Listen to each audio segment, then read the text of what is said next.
6,000 years before the present, the colossal city of Uruk, by far the largest in the world, dominated the southern Mesopotamian plains of modern-day Iraq. With a population of at least 50,000 people, Uruk wouldn't be surpassed in size or in numbers for an astonishing 3,000 years to come, until well into the Classical Age. The legendary homeland of Gilgamesh, a colossal mud brick wall said to have been erected by the great hero king himself, once enclosed the city's impressive 6-kilometer radius. Yet, impressive as it was, Uruk didn't exist in a vacuum. The city was simply the latest, albeit most successful, in a long line of similar experiments in living, dating all the way back to the Stone Age. More than 5,000 years before the founding of Uruk, other smaller, though no less impressive settlements had begun to coalesce and form in this region of the world. The very first known examples of static, communal living in history. In other words, though the exact definition varies, the first cities on Earth.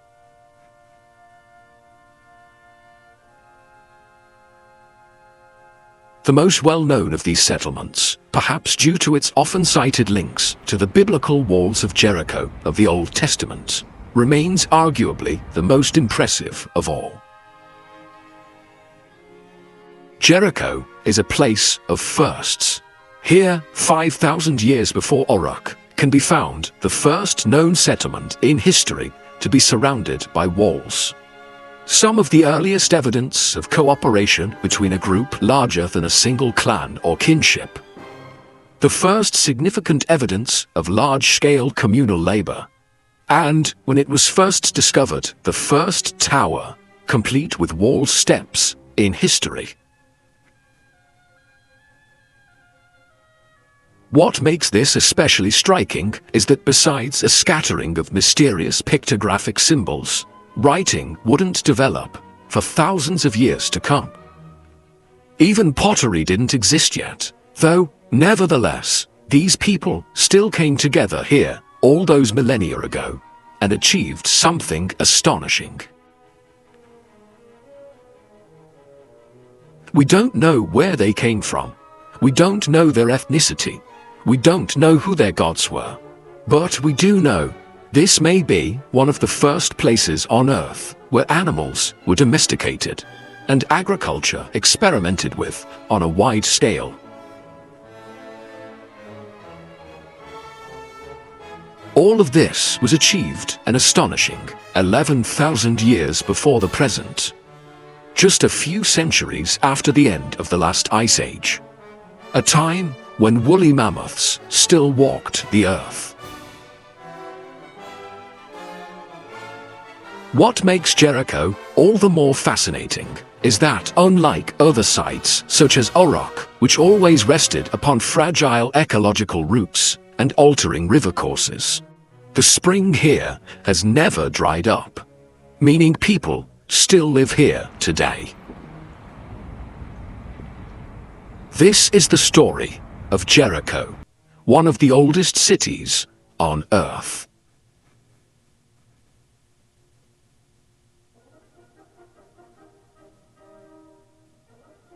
This video is sponsored by Magellan TV, a brand new educational streaming service with over 2,000 documentaries to watch on all manner of different subjects. Magellan's producers and curators have brought together an astounding collection of documentaries on history, science, nature, culture, and geography.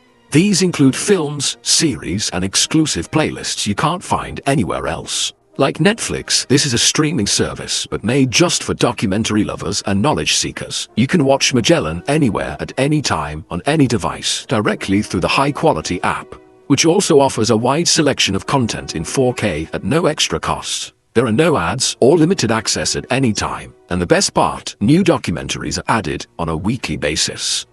Recently, I've been watching Tony Robinson talk about the ancient gods of Britain, as well as Terry Jones of Monty Python fame doing what he does best and talking about the weirder side of history. Those of you who head on over to MagellanTV.com/historytime or use my link in the description below will get a free trial. So what are you waiting for? Head on over and get yourself some free knowledge.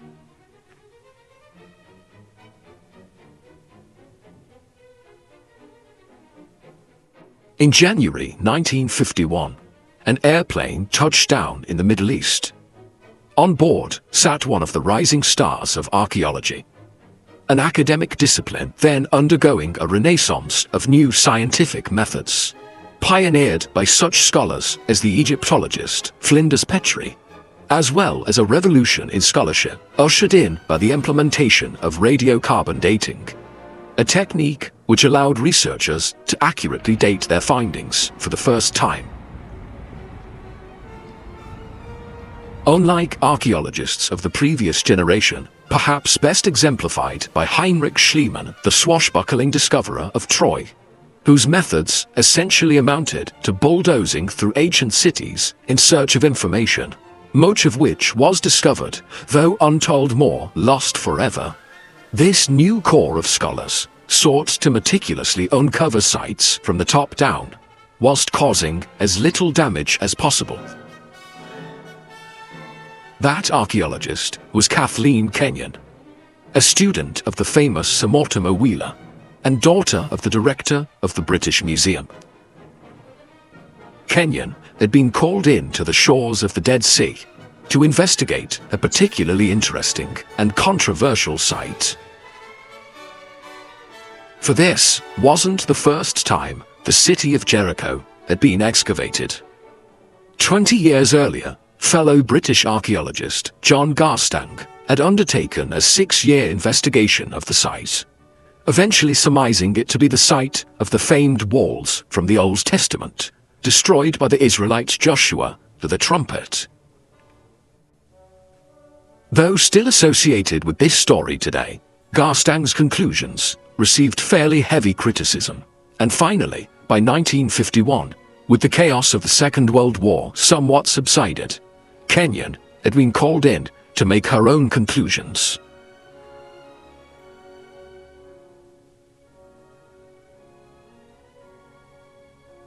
Unlike other archaeological sites throughout the region, often sited out in the desert due to changing river courses, or even underwater due to rising sea levels, the geography of Jericho has changed little since the last ice age.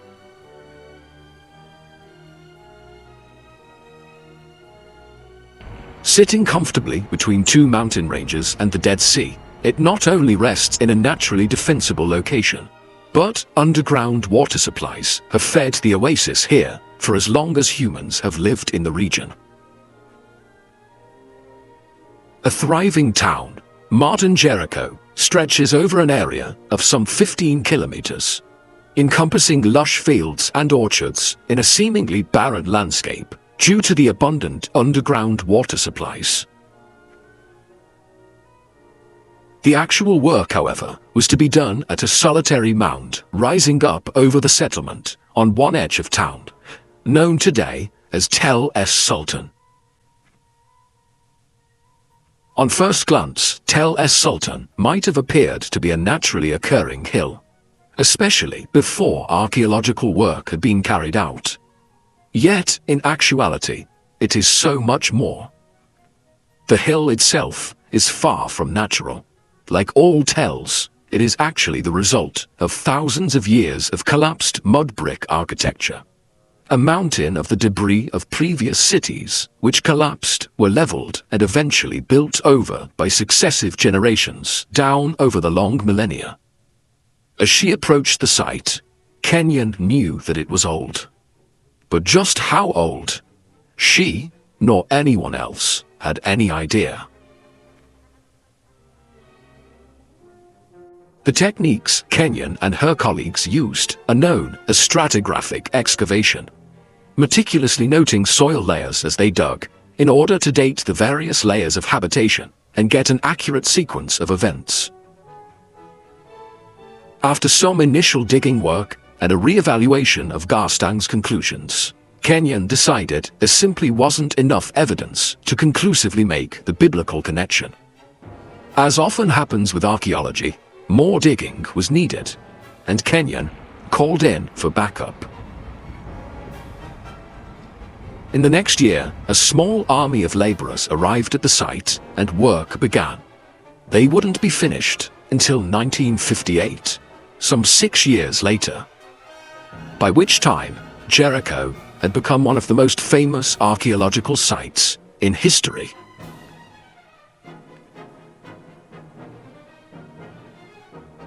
John Garstang had initially dated the earliest settlements on the site to the 4th millennium BC.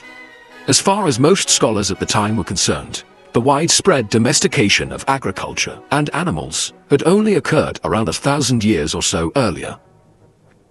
What Kenyon and her team found would change everything. Habitation had in fact continued at the site for an astonishing 8,000 years, between around 9,400 and 1580 BC. With the potential for even earlier habitation too. Though this end date was later amended to around 1400 BC and is still debated by scholars today, it doesn't change the overall implications of Kenyon's findings. Perhaps the most astonishing and iconic of the buildings discovered turned out not to be Garstang's walls, but a Neolithic tower which was built so much earlier, around 10,000 years ago. At the time, the earliest ever known on Earth.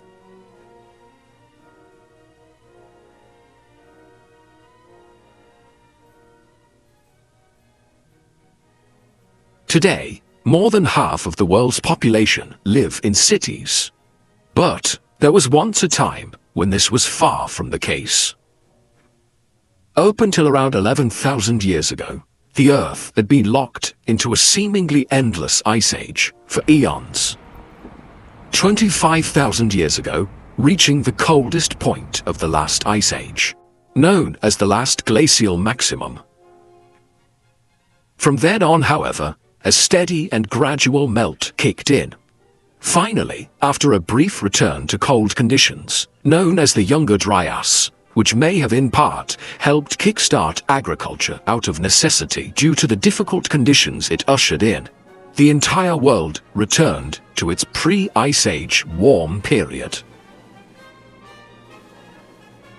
And humans could finally flourish once more. Bands of humans, often called affluent hunter-gatherers in this period, who previously had huddled together for warmth, or simply lived much further south than they do today, found themselves living in a land of plenty.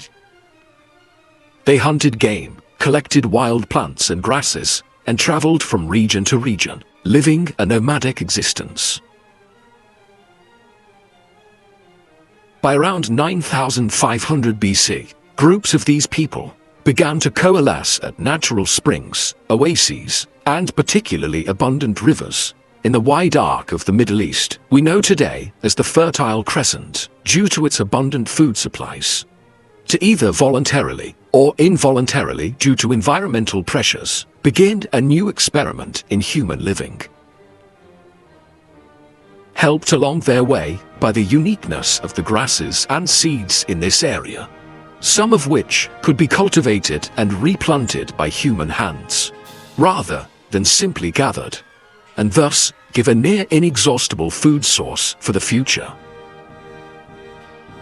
Still semi-migratory at first, in time, as wild grasses began to be changed and made more edible by human hands, their descendants would settle down for good, ever experimenting with plants and animals in order to feed their families, a necessity which in time, due to overpopulation and overuse of natural resources, made their domestication both possible and necessary. One such site was Jericho, then a large oasis in the Jordan Valley. Underground tributaries perpetually flow from that river into the central mountains to the west, making life not only possible here, but incredibly fertile due to the unique low geography of the region, making it closer to the underground water surface. Home to an abundance of wild animals and plants, agriculture may have been harnessed here earlier than most other places on the planet. Though, of course, Jericho didn't exist in isolation. From its earliest days, the oasis lay at the heart of a thriving system of trading communities scattered throughout the Fertile Crescent. Though our evidence suggests Jericho was one of the largest of these, if not the largest, it almost certainly wasn't the earliest, nor the originator of the pre-pottery Neolithic culture, which would come to dominate the site, nor farming or pastoralism, for these began elsewhere. In the 1990s, an archaeological discovery was made in modern-day southeastern Turkey that sent shockwaves through multiple academic disciplines. Famous the world over as Göbekli Tepe, perhaps the first religious center on Earth. This site is actually thought to have been built and used by numerous bands of affluent hunter-gatherers, perhaps sharing a common religion and culture. The strange animal figures all over the pillars here, and even on other neighboring sites throughout the region, may even be pictographs, a form of primitive hieroglyphics, though their message is yet to be uncovered. As well as fueling the idea that religion, not agriculture, had in fact been the catalyst for the birth of civilization, the site also left tantalizing clues as to the origins of agriculture. For the very oldest known wild relative of wheat is found not too far away. It's not too much of a stretch to think that some of those at Jericho may have had some sort of connection with Göbekli Tepe. Professor Stephen Mithen even thinks it possible that after the ceremonies undertaken here, travelers would go back to their respective tribes with seeds and the secret of how to grow them. Work is still going on at Göbekli Tepe, and we learn more every year. Unfortunately, however, the similarly ancient and fascinating site of Jerf El Akmar, perhaps a similar ceremonial center for hunter-gatherers, and contemporary with the earliest stages of settlement at Jericho, now lies under a lake, having been flooded in the 20th century to make way for a reservoir.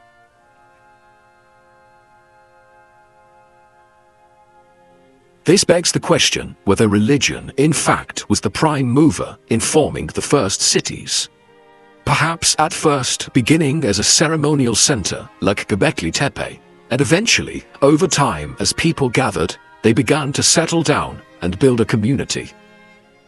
It may even be possible that some of the earliest farmers on Earth brought the secrets of their technology, grain, to the shrine here, before passing their secrets on during the festivities to other curious groups of hunter-gatherers, presumably in return for some other resource.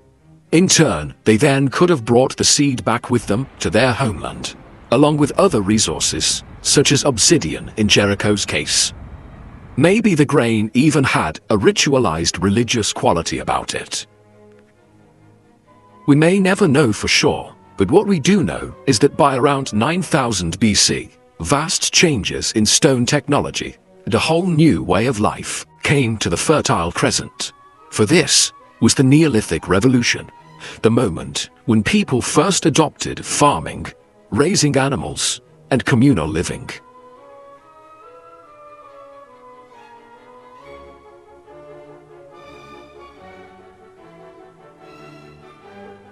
The Tower of Jericho, often known simply as the Watchtower, is one of the most extraordinary buildings in human history. Not because of its intricate architecture, but simply because of how old it is. Nothing on its scale or size is found again for thousands upon thousands of years. At around 30 feet in diameter and 28 feet tall, It's estimated to have taken around 11,000 days of labor to build the tower, and that doesn't include planning or the quarrying of resources. When Kenyon first uncovered the tower, it was thought to be the first example of communal architecture on the planet, built around 8000 BC, a time when the vast majority of humans still lived a nomadic, hunter-gatherer existence. Its architecture, including walls 5 feet thick and an interior staircase leading up to the roof, seemed to be completely unprecedented in both scale and design. A significant portion of labor in the community must have been dedicated to its construction, implying a highly organized and motivated society. But what was the purpose of the tower? The settlement it stood at the heart of, part of the culture we know today as the pre-pottery Neolithic thrived from around 8,500 to 7,370 BC. It isn't the only settlement in the region. Similar sites existing at places such as Zad and Dara. Yet, with an area of around 425,000 feet, Jericho is by far the largest we know of. Researchers have come up with all sorts of conclusions as to the purpose of the tower. Perhaps it was a giant grain holder, a defense against external enemies, an early form of castle, or even all of the above. One of the most convincing arguments, however, and one which links back to the ceremonial site at Göbekli Tepe, is that the tower served a religious function.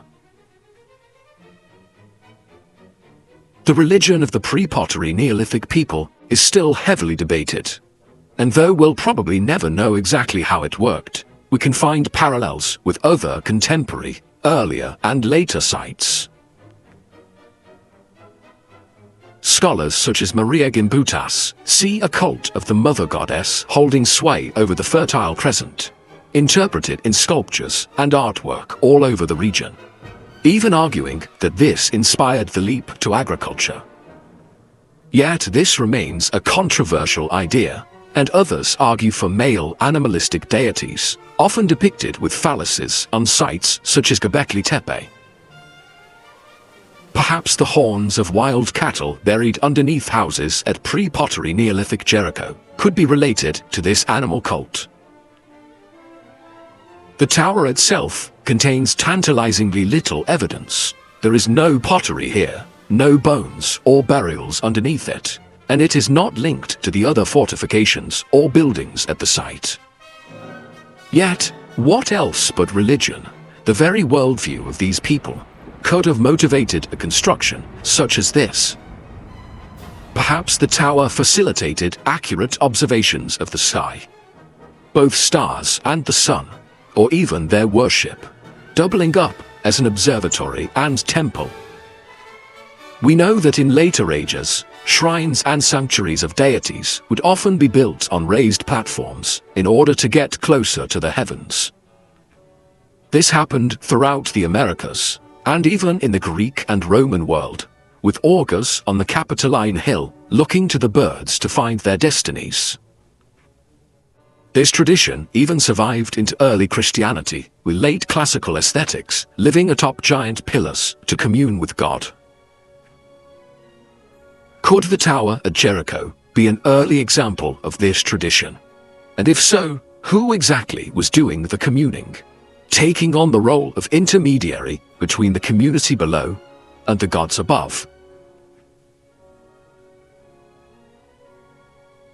At the similar but slightly later site at Çatalhöyük, priest kings are thought to have controlled city life, a tradition certainly utilized by later Sumerian cities such as Uruk and Eridu, places with extremely prominent sky gods in their religions. Perhaps here at Jericho, 10,000 years ago, shamanistic priest kings directed rituals from the top of the tower, being closer to the other world by doing so. A leftover that their cultural descendants would continue to utilize for 10 millennia to come. As far as most people were concerned, That was that. Jericho had the oldest tower on Earth. Then, in 1999, without even particularly looking for it, a joint Polish-Syrian team found something astonishing. Not too far from the modern city of Aleppo. Once again, history would be rewritten, pushing the dates back by thousands of years. For at Tel Caramel in modern-day Syria, the team found not just one similar tower to Jericho, but 5 of them, possibly dating to an astonishing 2,000 years earlier, perhaps as early as 10,000 BC, making the site roughly contemporary with the ritual center at Göbekli Tepe. Is tower building a long-lost tradition that once held sway all over the region, only surviving now in 2 places? Why did Tel Caramel have an astonishing 5 towers rather than 1? Were they used for the same functions? And did more of them exist at other yet undiscovered or already demolished or built over sites? So far, as of 2019, only around 2% of Tel Caramel has been uncovered. Unfortunately, with the outbreak of war in 2007, excavations were put on a near-permanent suspension. Only the future can tell what other secrets lie hidden underneath the earth, just waiting to be rediscovered.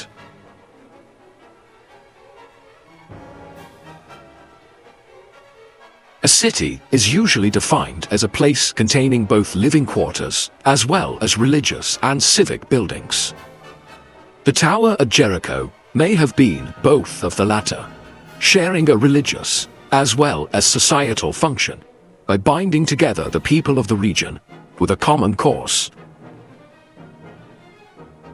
When first discovered, the tower had almost immediately been associated with the biblical story of Joshua, the early Israelite warlord said to have torn down the walls of the city using only trumpets and prayer, before launching, of course, into the customary sacking and mass death associated with that period of history. If you want to hear the biblical account of Jericho's destruction in its entirety, you can do so here, over on our second channel, Voices of the Past, and don't forget to subscribe for more historical content. Yet, of course, the tower is far too early to be connected in any way to the Bible. And interestingly, seems even unconnected to the defensive works surrounding the Neolithic settlement, which do include a ditch and a wall. Yet these works themselves may have been built not as a defense against external enemies, but to defend against natural flash floods, which regularly beset the region. If you live in a mud house, flooding and the natural world are as much your enemy as outsiders. Perhaps more so, especially during this time when settlements of Jericho's size were near unheard of.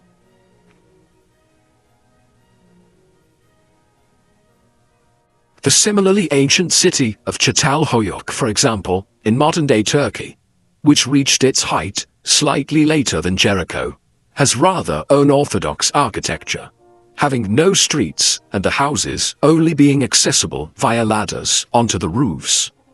Settled life here may have begun in part to protect against the attacks of wild animals. The natural world was, of course, still at the forefront of life at these early settlements. Though some animals may have been on the road to domestication, the main source of meat still seems to have been wild gazelle. The people here were domesticating, but not on a huge scale yet, still living a mostly hunter-gatherer lifestyle from a sedentary position.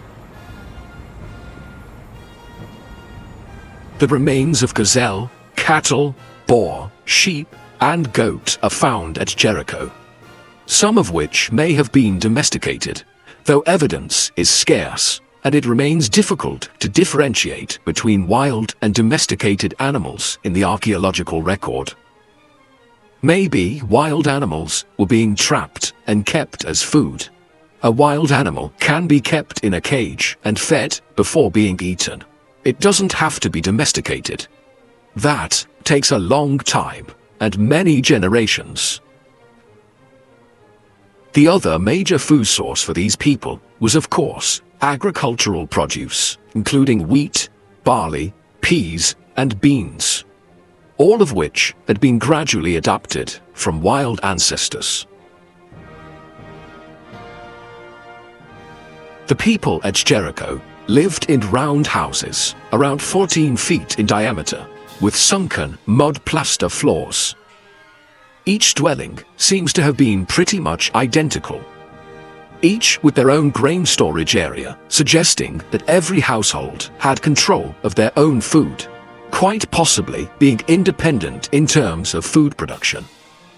This is very different to later Sumerian cities such as Uruk, where the priestly class held a deliberate monopoly over food production, and society itself was very socially stratified.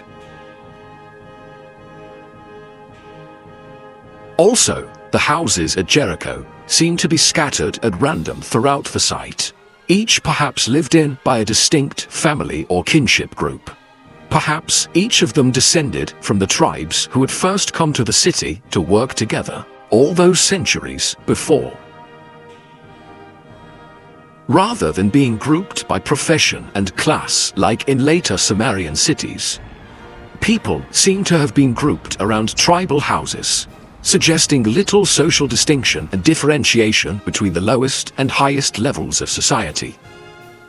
It's thought by many scholars that Jericho began rather spontaneously with no central organizational structure, perhaps being built from the ground up by hunter-gatherer groups, rather than deliberately built by priest-kings like the later Sumerian cities. After all, writing, the key to Uruk's success, doesn't appear for some 4 or 5 millennia to come, and pottery even wasn't invented yet. Once thought to have been something of an anomaly, in recent years, other similar settlements have been discovered in the West Bank region, all sharing a similar culture, often called Natufian, with the only major difference between these sites being Jericho's massive size, sprawling over a 10-acre area. Could these be outlying settlements of Jericho, or simply related sites, separated only by geography, but linked up in a shared economic and cultural area? We know from archaeological finds that Jericho enjoyed widespread trade links with various other sites throughout the Fertile Crescent, with obsidian, an especially sharp volcanic rock from Asia Minor, useful to make sharp blades, being a particularly prized material. During this ancient time, Jericho was almost certainly the focal point of this entire region. Its oasis was simply far more abundant than its neighbors. Yet, with great prosperity, always comes a price. Pre-pottery Neolithic Jericho lasted until somewhere around 7,300 to 7,000 BC, at which time the tell appears to have been abandoned. Much of the town wall collapsed, and the top of the tower eroded away. We don't know what ended the first city at Jericho, and all manner of conclusions have been drawn from the evidence. Earthquake, pestilence, outside invasion, decline in soil fertility, or all of the above have been suggested as possible causes. Yet, within just a couple of lifetimes, in a situation that would eventually become endemic over the long eons, a new city would arise on top of the old.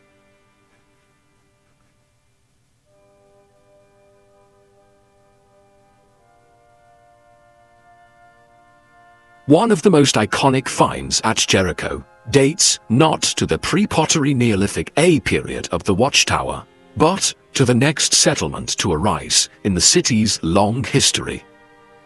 A new culture that seems to have taken over the entire region, perhaps after a brief period of decline and abandonment. Whether the pre-pottery Neolithic bee culture arose as the result of internal change or an external invasion, we can't be sure. But we know more about their material culture than their predecessors, for these were the adherents of the skull cult.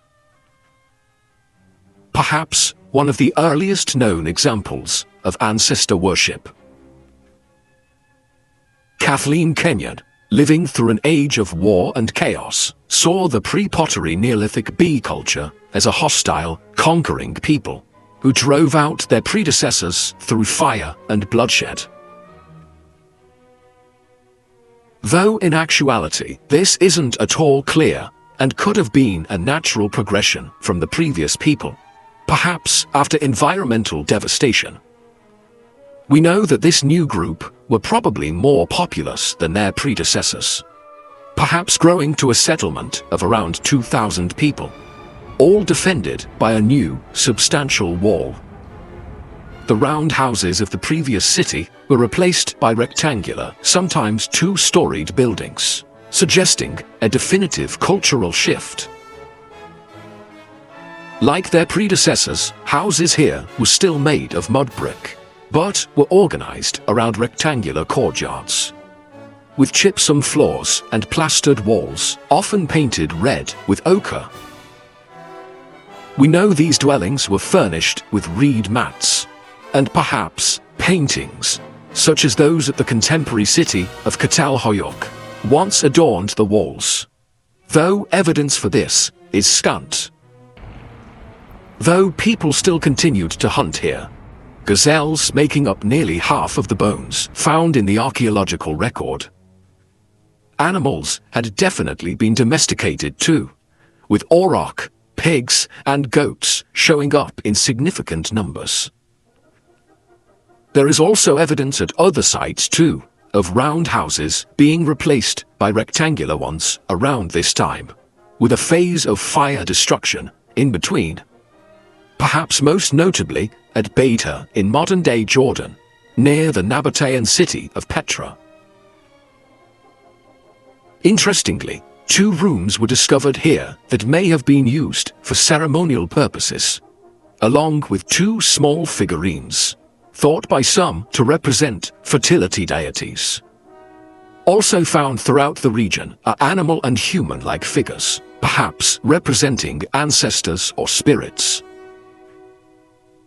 Perhaps the most striking feature of pre-pottery Neolithic Jericho, however, was the practice of plastering skulls, a tradition that seems to have been especially long-lasting and widespread.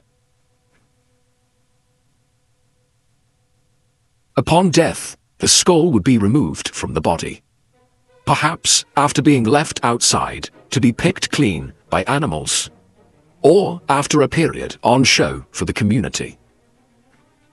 It would then be filled with clay and external features molded onto it with plaster, with shells often representing the eyes, and perhaps paint representing facial features.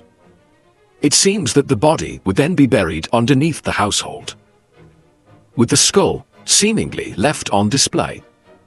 Though this is a matter of debate, with some seeming to be hidden away under the house.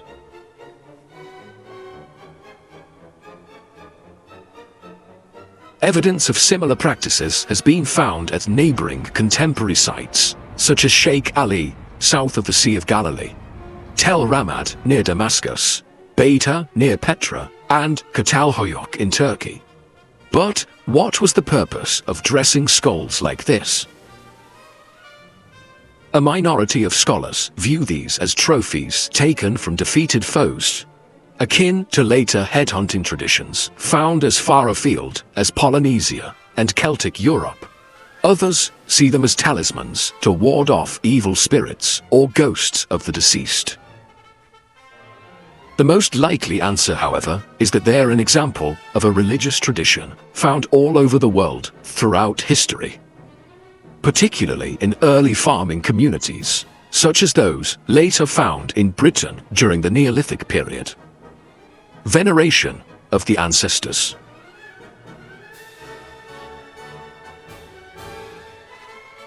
Ancestor worship takes a wide range of different forms and is carried out for a number of different reasons.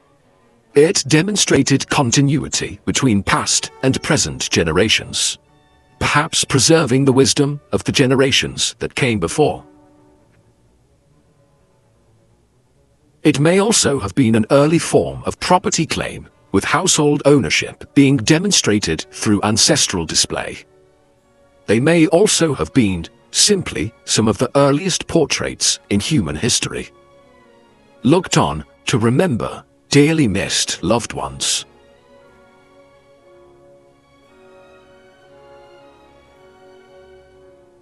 The pre-pottery Neolithic B settlement at Jericho was an extremely long-lived society, probably existing in much the same state over a period of around 1,000 years. A span of time from the present back to the time of King Canute. Longer than the entire history of the Western Roman Empire. Yet, nothing lasts forever. And, just as Mesopotamia to the east saw the very first inklings of the greatness of Uruk to come, by around 6000 BC, a period of great decline in Palestine was about to set in. A catastrophe so devastating that some scholars see the region as remaining largely depopulated until the 5th millennium BC. Well over 1,000 years later, Jericho would never be a regional center again.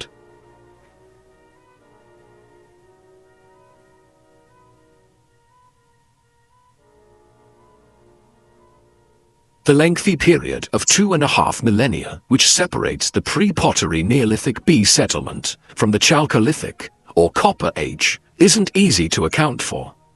According to Kenyon, the site was abandoned entirely by around 6000 BC. Perhaps due to environmental degradation, coupled with overpopulation and poor weather conditions. There are tiny hints of similarly devastating conditions at other sites in the Fertile Crescent during this time, sparking fringe scholars to suggest that if there had been some kind of a genuine apocalyptic flood, half remembered in various later traditions, it may have been during this era that it happened. At Jericho, there may have been some form of continuation, but nothing as impressive as those that had come before. Nothing significant enough to leave a trace that we can find today. Perhaps people reverted back to a nomadic, pastoralist existence, as we know happened at other sites, gradually getting more food from their domesticated animals than anything else, and needing to travel to fairer pastures to get the best food for them. Perhaps, to a certain extent, this had happened even earlier, during the hiatus between the pre-pottery Neolithic settlements. Nevertheless, during this mysterious epoch of wandering tribes, huge changes began to occur. The adoption of pottery proving to be a huge societal bonus in increasing the population size of groups.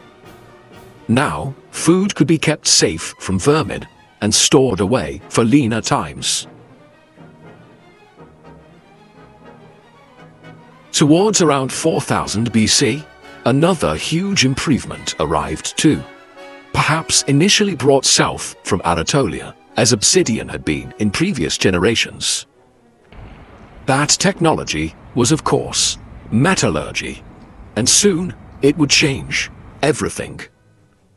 During the Copper Age, often called the Chalcolithic, from around 4000 BC, Jericho seems to have become gradually occupied on a permanent basis once more. Though it remained a peripheral power, a material culture known as the Casulian reigned over much of the region. But little evidence has been found at Jericho, despite one of their main settlements existing just a few kilometers away. This has led many scholars to surmise that Jericho wasn't settled again permanently on a significant basis until around 3000 BC. For the most part, in the vicinity of Jericho, this wasn't a time of cities or even large towns. Rather, it was an age of wanderers, small communities, and villages. Yet, as the third millennium dawned, with Orok booming to the east, all that was to change, for the Bronze Age had begun.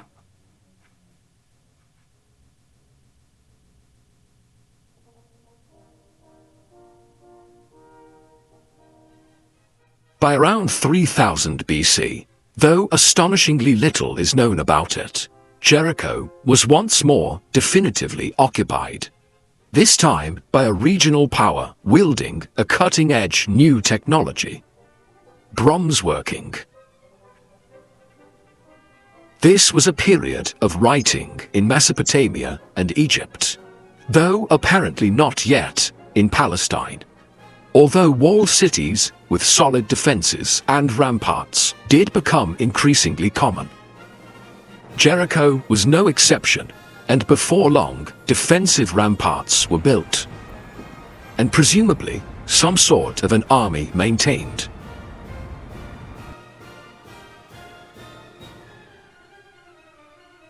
By around 2600 BC, Jericho's population had reached heights never before seen, and 200 years later, an impressive palace complex was built.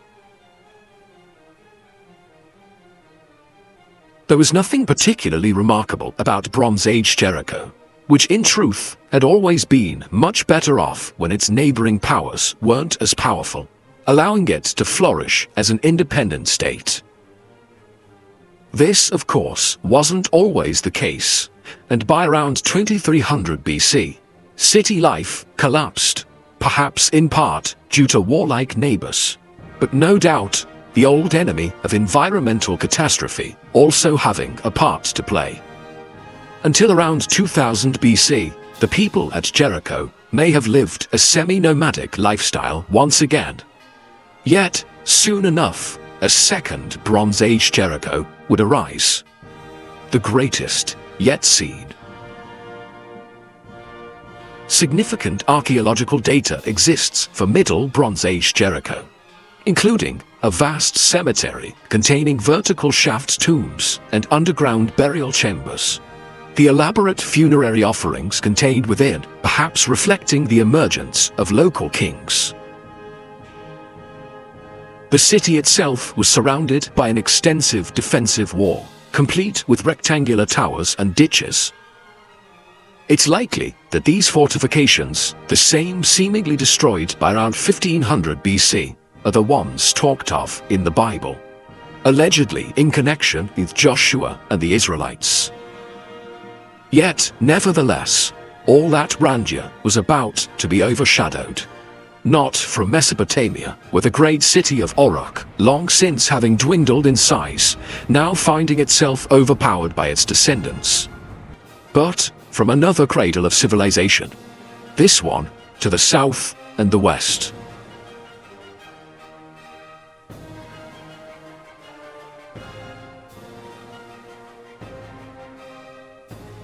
By around 1900 BC, an epic tale was put to papyrus in Imperial Egypt, land of the pharaohs.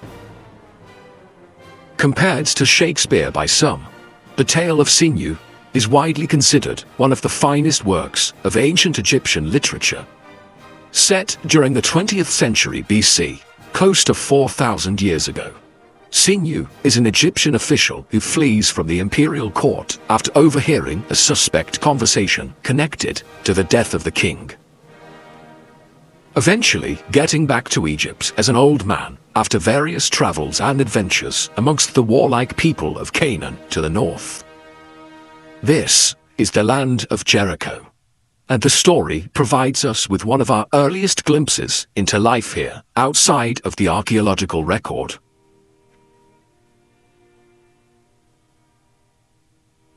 Egyptians held contempt for foreigners at the best of times, and the tale of Sinew is no exception to this, complaining of wretched Asiatics inhabiting the Levantine coast and the hinterlands.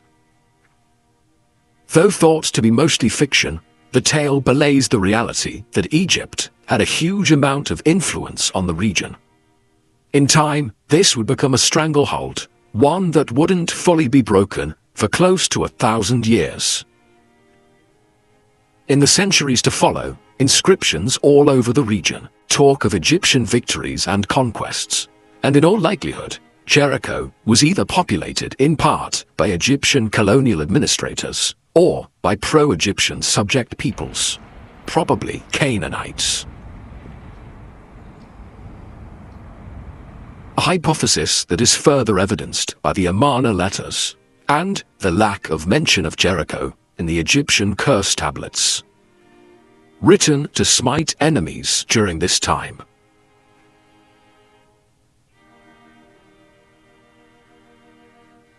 It also remains possible that Amorites, the later founders of the city of Babylon and in part Assyria, ruled here for a time too, as well as the Hyksos, Hurrians, and Mitanni, all powerful warlike people that held sway here for a time.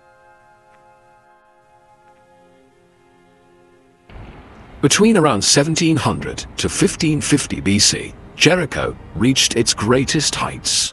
Having mostly lost its independence, the city may have become prosperous by changing allegiances whenever necessary, thus playing off rival powers against one another and securing its survival. Jericho's rise also reflects the growth of a chariot-riding ruling class, perhaps brought into the region by contacts with Indo-Europeans in Anatolia, and greater levels of urbanization in the region in general. What goes up, however, must come down, and at some point, apparently in the 16th century BC, the city was destroyed, for a century or more, no longer serving as an urban center. However, the wall supposedly destroyed by the Israelite Joshua was disappointingly non-existent at the site when excavated by Kenyon. Though interestingly, in later excavations, there does seem to have been slight marks of habitation until around 1400 BC, the date traditionally associated with the wars fought by the Israelite tribes, perhaps later half remembered and recorded in the Old Testament. Yet erosion and destruction from previous excavations inadvertently erased significant parts of this layer, meaning it's unlikely we'll ever know the truth. It didn't take long for Jericho to be reoccupied once more by practically every power to hold sway in the region over the next 3,500 years to come. Today, Jericho is still famous for its allegedly biblical walls, attracting thousands of tourists every year. Though in truth, the real wonder of the site is the Neolithic Tower. What others lie out there just waiting to be discovered, to give up their secrets of 12,000 years past?